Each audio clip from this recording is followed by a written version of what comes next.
ఒకటి, వైఎస్ఆర్సీపీలో బూతులు ఎక్కువ ఉంటాయి, అక్కడ మనుగడ ఉండడం కరెక్ట్ కాదు అని విపిఆర్ గారు విలువలు ఇచ్చేటువంటి విపిఆర్ గారు దంపతులు మనకి వైఎస్ఆర్సీపీ కరెక్ట్ కాదు, ఆడవాళ్ళకి విలువ ఉండదు అని పసిగట్టినటువంటి వైఎస్ఆర్సీపీ నుంచి కూడా భార్యాభర్తలిద్దరు కూడా బయటకు రావడం జరిగింది. ఇది వైఎస్ఆర్సీపీకి ఫస్ట్ దెబ్బ. నెల్లూరు కంచుకోటలో ప్రకంపనలు సృష్టించినటువంటి విషయం విపిఆర్ దంపతులు టీడీపీకి రావడం.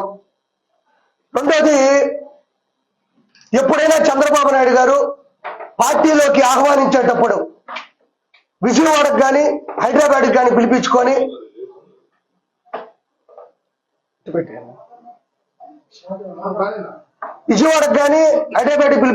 కండువా కప్పి పార్టీలోకి ఆహ్వానించుకుంటారు.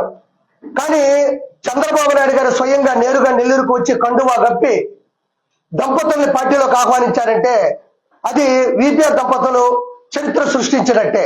అది ఒక అక్కసం.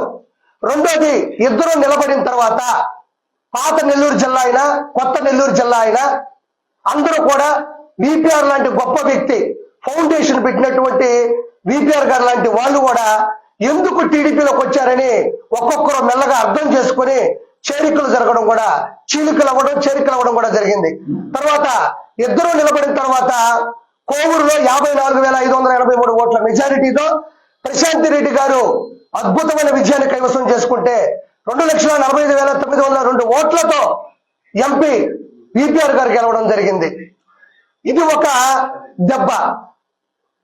చేరేటప్పుడు ఒక చరిత్ర అయితే, గెలవడంలో ఒక చరిత్ర అయితే, వీళ్ళు గెలిచిన తర్వాత చేస్తున్న పనులు పరిస్థితులు ఎవరికి మింగుడు పడ్డ